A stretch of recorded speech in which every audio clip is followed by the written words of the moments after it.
Hello everyone, I'm Jana and this is my best friend Edel. Hello. And today we're going to be talking about money. It's a fun topic. I don't know how fun it is. Show me the money! The reason why I chose this topic is because a lot of people have a very unhealthy relationship with money. I think me as well.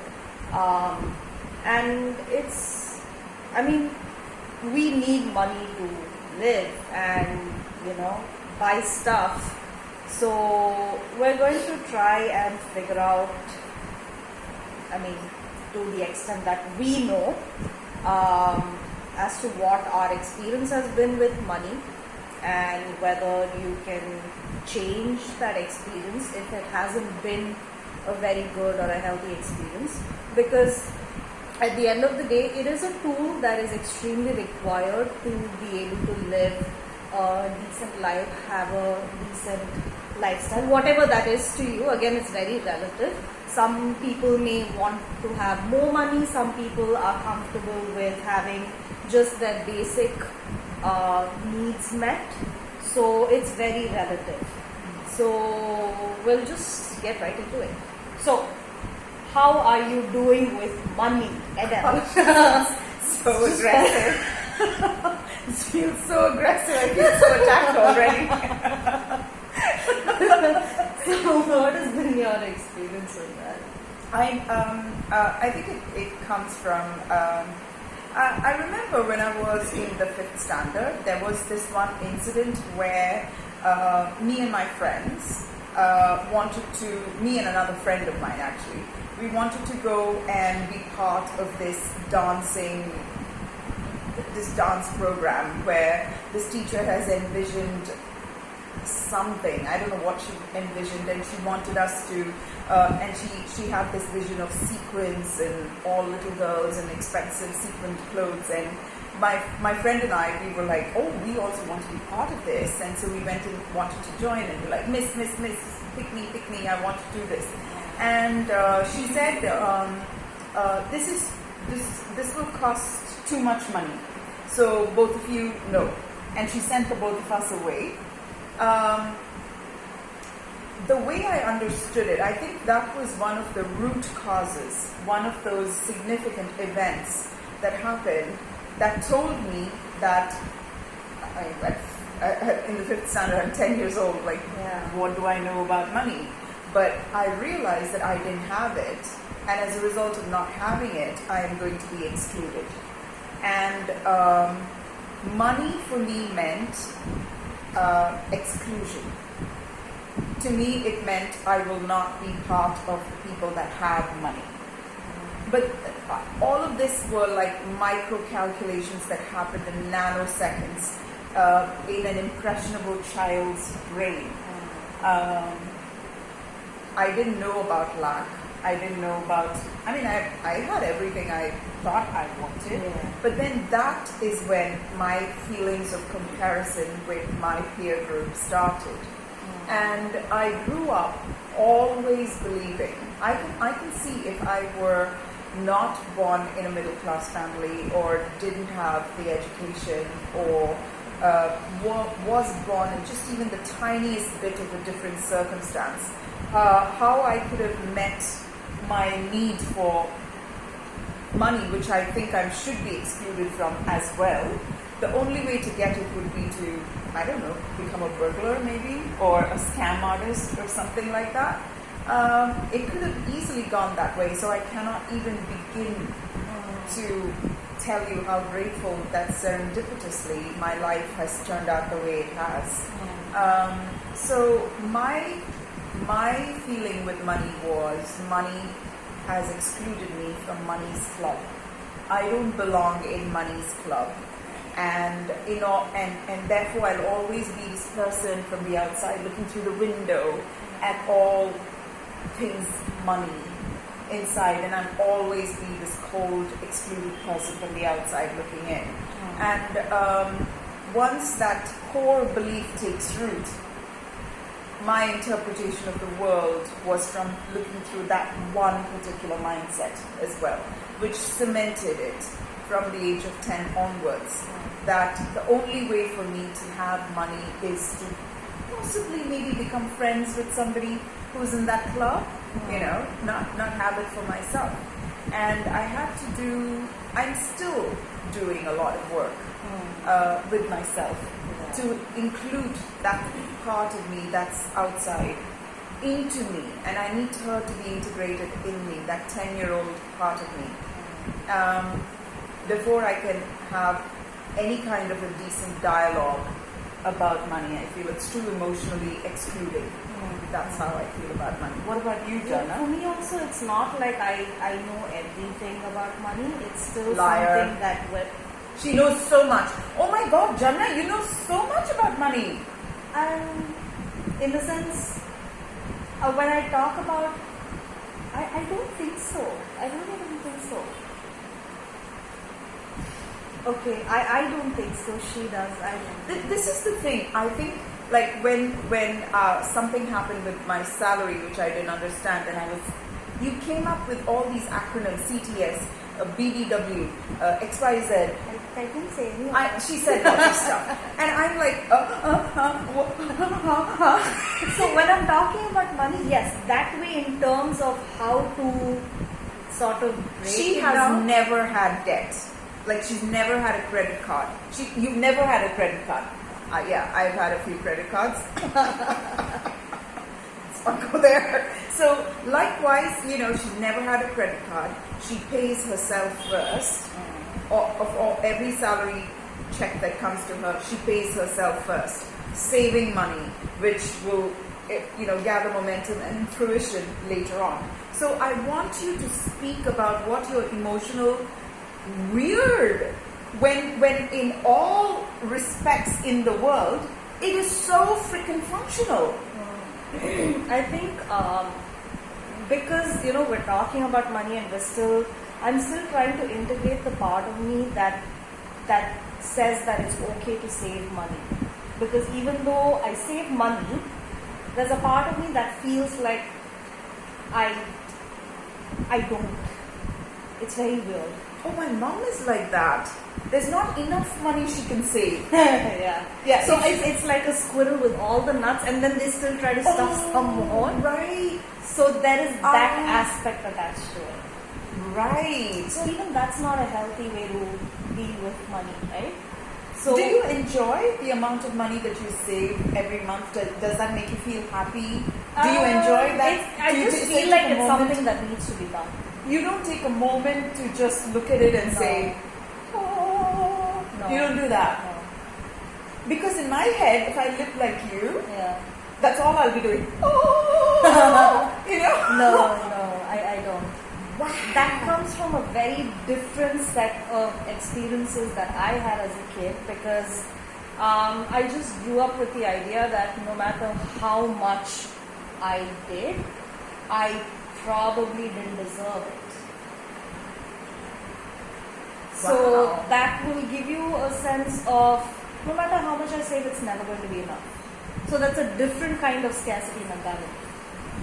I mean, you can be scarce with real scarcity, and you can feel scarce with a lot. with such amazing examples. It's so fascinating, isn't it? So I remember even as a kid, I used to, I used to try making little things, and I used to try selling it to my classmates and stuff. And even though we weren't really allowed to have our own business when we were children. Yeah, because your school is not a place of business, right? You're going there to study. Yes. But I would try so hard to make these little pouches, and I would call them money pouches, and I would try to sell it to them. And it's not like they used to have pocket money or anything. But I think I made 5 rupees. Oh my God, that is so. And I felt very proud of myself for doing yeah. that. And then I tried to take it up a notch, and then tried asking more people, and they shut me up. That business ended so fast. Before it even started. But my experience with money has been of no matter how much you make, it's not going to be enough.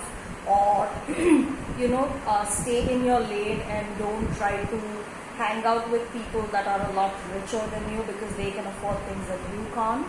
Wow. Yeah. And also there have been times when I've been told, don't try to seek out a mate who is wealthier than you because you won't know how to adjust to his lifestyle. Yeah. Because you don't come from a wealthy family. So a lot of it has always been about saving money, which is a good thing. Believe me, it's a good thing.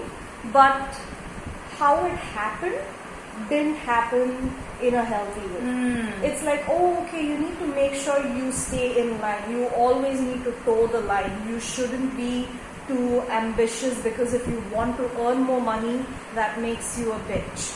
And I mean, these were not the words that were used, but that's the intention behind it. So I'm not an extremely ambitious person. I don't know what exactly ambitious is, but maybe I'm going towards that point where I want more things in my life. So I suppose that falls under Yes, ambition. hello. You're a freaking ambitious person. Okay. See, that is something I have to integrate as well because my idea of ambition is still sort of attached to guilt, I think. So that is also something As that most women, most women feel. Yeah, absolutely. As well. Yeah. So that is still something I'm trying to integrate. But in terms of my relationship with money, I have come a long way from where I used to be. And the reason for that is mainly I did a lot of this particular work called The Work by Byron Katie, and I used to consistently keep doing it over and over again because it's not just one thing, right? So say your belief is attached to something related to money, it's like a linchpin. You take it out and then everything falls apart. So I had to address a lot of different beliefs, core beliefs that I had already taken very strong root. So I did a lot of the work by Byron Katie, and I'm still working on a lot of issues related to money. So it's not like we know everything about money. And the reason we're talking about this is just to let you guys know that we're all in the same boat where we're still trying to figure our lives out. And it's not like we can always have everything together all the time. So it's like a work in progress. So what do you think has helped you with making your relationship a little bit better than it used to be? I think hanging out with you and how I was a bit floored when you when you talked about how you got this belief that you should never go out or aspire to have a mate who is very well off because my idea of you is that you are extremely wealthy. Because this is so bizarre, isn't it? Like how you see yourself and how I see you is like so radically different. Because you have never, sure, you dress like a tourist. That is like so much. It's so much better now. I don't anymore. Yes. Okay, so that has changed. Before you did used to dress. That was like 5 years back. Yes, but it leaves an impression. Okay, how long has this impression been there? I mean, at least I think for the last 3 years I've been a better dresser than I've ever been. Jana, but the starting point was like so deep down. Okay, we'll make a video about that. Yes, sorry about that, but that was a segue. So I have consistently been in debt. I would bite off more than I can chew. I think it's just surrounding myself with people who instinctively had better money sense than I ever had. Like you. Like a couple of other friends who would just very casually say, oh, I can't afford it right now. And whereas I would struggle with it, I would be like, I don't have any money, but then I'd be like, beg, borrow, or steal, I'm getting it right now because I want to be part of that club, right? So it's like Will Smith's quote, or a quote that's ascribed for Will Smith. people who borrow money that they don't have in order to buy things that they can't afford. Oh yeah, that was Impress people that they don't like.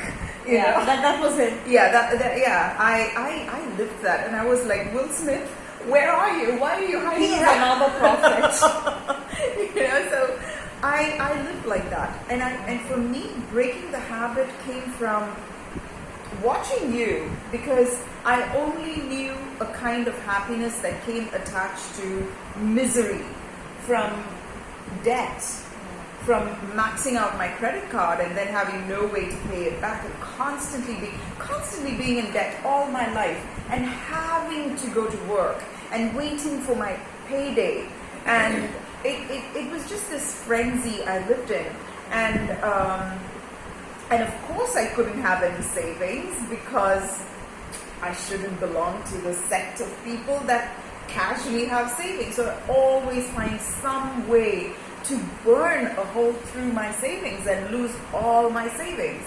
And I've always lived overdrawn. And living in the midst of people who are so, I don't know what churns inside of you, but clearly it does, but I didn't know it. To me, I see a person who pays herself a chunk of her salary first and lives within the means of whatever little bit that she has allowed to seep out of her into the world. Like that's a disposable income. But you invest in yourself first, and that calm that comes from you is, well, I could have gotten. It's very uncomfortable. Yes, I think I don't see it because I feel like I'm still. Again, it's definitely much better than before, because I think we've also personally spoken about money, and I've had really like these tough conversations with you, and I've been totally freaking out about it, and then you would appear so calm, and I'd be like, what is going on? That's because there were so many credit card debts that I've overcome. And nothing freezes me anymore. Debt? I can handle it. But really don't do that. Please don't do that. It doesn't feel very good. I think also I've been terrified of being in debt.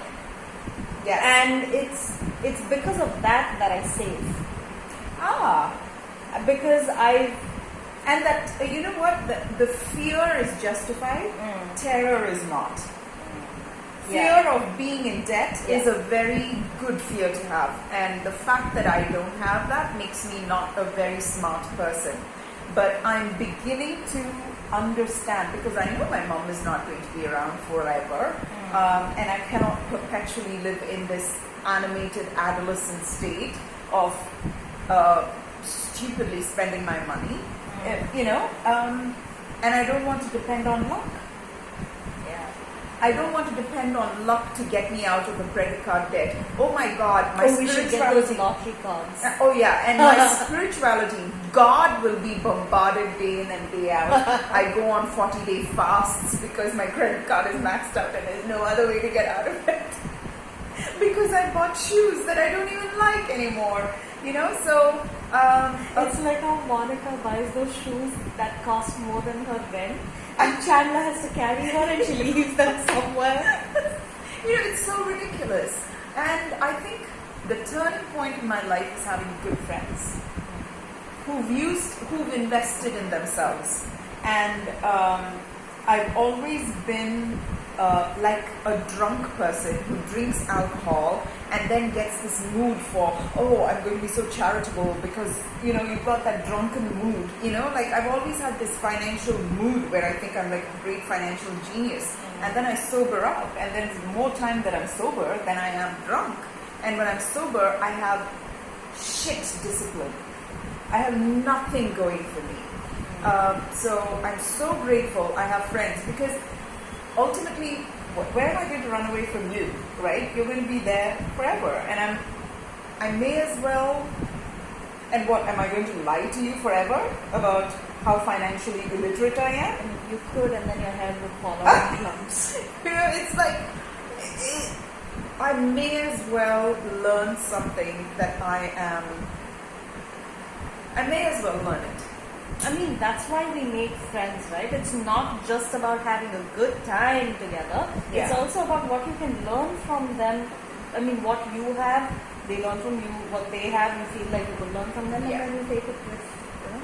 Yeah. All right. Yeah, for me, it was mainly working with the core beliefs with Byron Katie. That was the one thing that helped me a lot, and I still, I still have a lot of work to do on that. So please know you're not alone. Everybody goes through stuff. And if you have any questions, please feel free to write to us. If you have any incidents that have inspired you to change your life, turn around, please give us some tips so we can work on them as well.